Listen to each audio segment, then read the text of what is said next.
Good evening, Facebook. So today is day 12 of my 25-day mental health awareness challenge.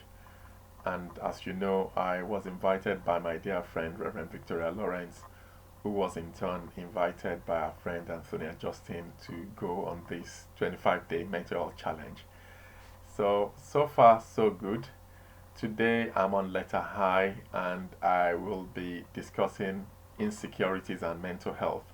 And this, I think, it's a very important thing to look at because many times, if we have deep senses of insecurity that are not addressed, they could not only impact on our mental health, but they could also impact on our physical health. Insecurity has been associated with physical health problems, including obesity. It's also been associated with mental health problems, including depression and anxiety. So really, if somebody is in that category, it's important that they identify, they are aware of it, they accept certain things that they need to accept, and also take action about certain things that they need to do. So to start with, what are insecurities?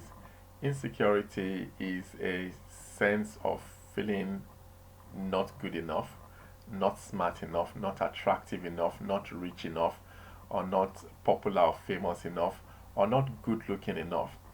And it could occur in several areas of life. It could occur in life as a whole.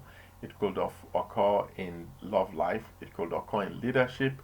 And it could also occur in the looks, in the way we look. And whenever this occurs in a way that is impacting negatively on life, it's something that needs to be looked at and needs to be dealt with.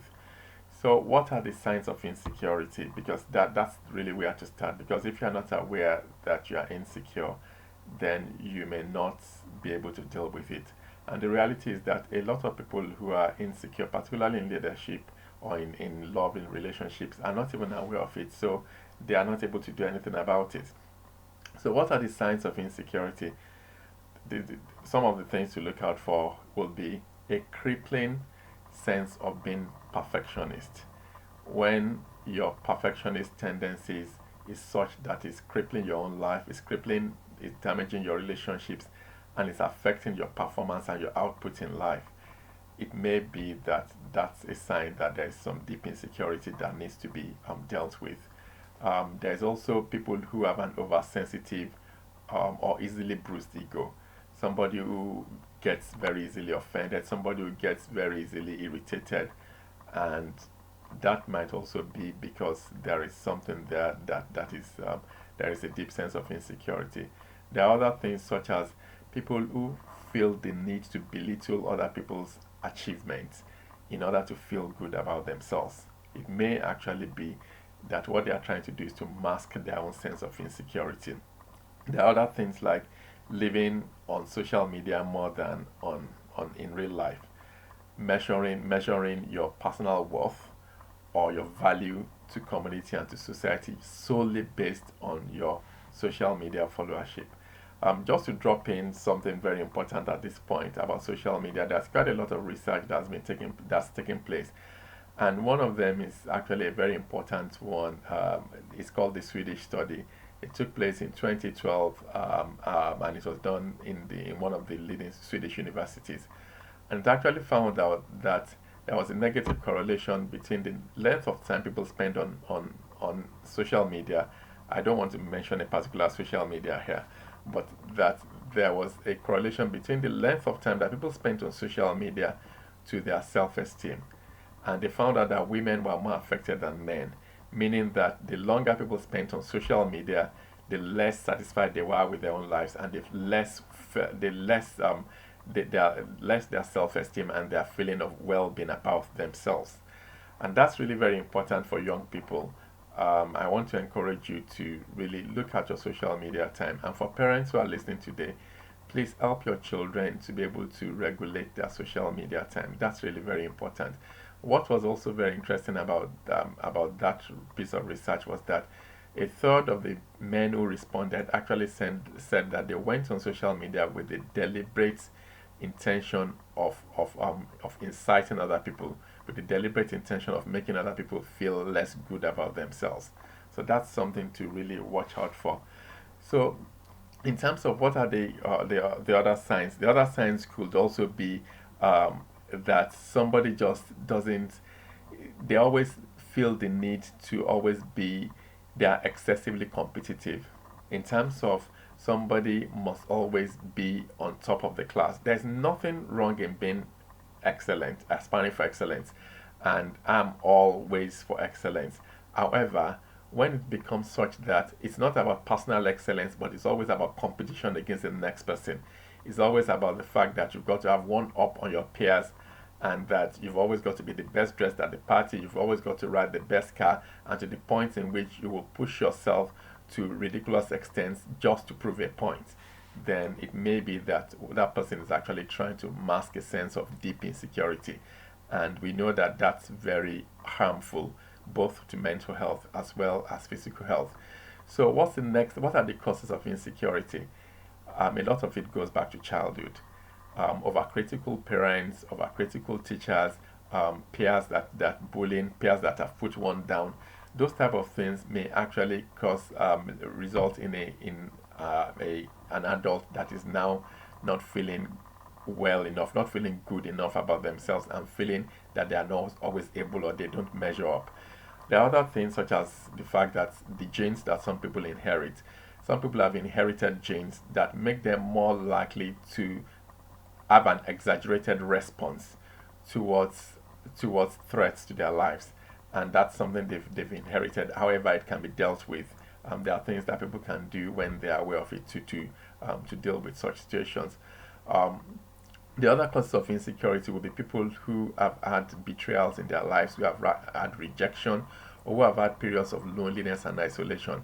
If for any reason somebody has suffered from, maybe even, it could even be domestic relationship, domestic abuse, domestic violence, such people might be prone to not feeling well, not feeling good enough, not feeling that they are not always enough because they've been emotionally and physically battered. Children who have also been neglected emotionally, and people who have had their trusts broken. Maybe their trust have been broken by a friend, and that has deeply hurt the person. But on the long run, the feelings of insecurity boil down to one thing, and that's a weak sense of identity.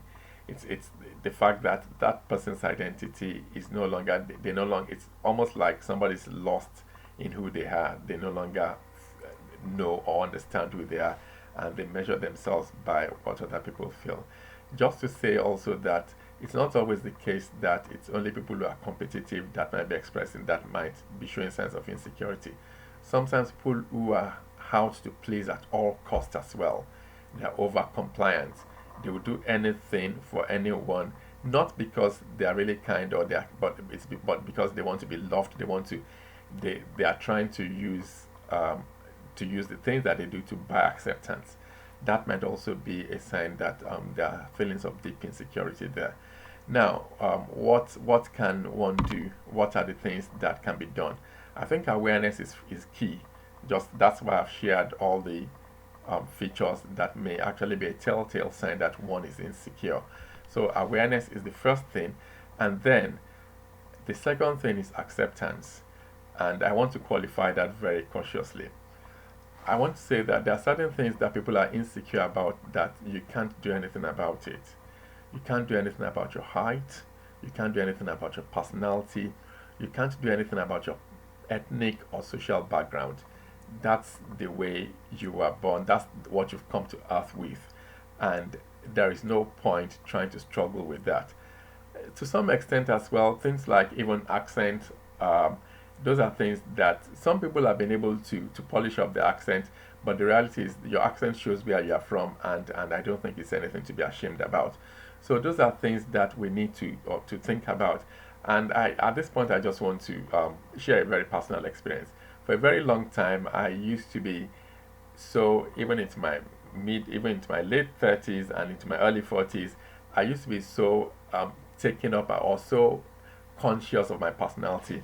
I used to think that I was too quiet, I was too reserved, I was too into myself. However, that's something that I've worked on now, and thankfully I've gotten over, because I've come to know that I'm somebody who's been created fit for purpose. And if you're out there listening to me tonight and there's an aspect maybe of your physical or psychological trait that is inborn that you're not happy with, I just want to encourage you that you settle into your sweet spot when you accept that that's the way you are created and that you were actually created fit for purpose. The interesting thing was the very thing that I thought was not suitable for me. That's the same skill, that's the same trait that over and over and over again in every feedback I've received at work, in my appraisals, in from team colleagues, that's the same trait that they've always thought made me stand out as a psychiatrist. Everybody has thought that the fact that I'm calm, the fact that I'm reflective and introverted, they think is actually a plus. So if you look at it well, it may be that what you are looking at as a trait in your life that is a that's a deficiency may actually be your area of strength if you're able to build on it.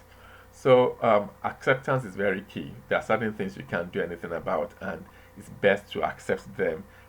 Facial features, for instance, there are people who worry about the fact that my nose is too long, my mouth is too wide, my eyes are too wide, and my hairs are not in the right place. Interestingly, those things always are superficial factors. They are superficial expressions of deep sense of insecurity as well. And the thing to remember is that research actually shows that even when there's corrective surgery, if there's a deeper layer of problem, of emotional distress, of emotional discomfort, then those corrective surgeries will not actually take place, will not actually take care of that feeling. It will only move from the hair to the eyes, or from the mouth to the head. For instance, people who are worried that they are balded or something. So it's very important to know that it's important to deal with the root of the problem. And that takes me to what can one do. We've talked about awareness, we've talked about acceptance. There are certain things that you can also do, certain actions that you can take. Like I said, one of them is accepting that you've been made fit for purpose. Every human being is unique in their own right. Every human being has been born with certain traits. There is no other you. You are a unique identity. You've got a unique number. Of the 7 billion people on earth, your number is unique, and you're a winner already anyway. Because the fact that you are born, it makes you a winner. So it's very important to recognize that everything about you was packed ready for you to do the things that you've been proposed here to do, and it's important to recognize that. Of course, the other thing that you can then do is to take action in the areas that you can take action. There are certain things that make you feel incompetent, that can cause insecurities. For instance, it may be that one is to read more in one's sphere of influence. It may be that one is to go on certain courses. It may be that one is to subscribe to mentorship.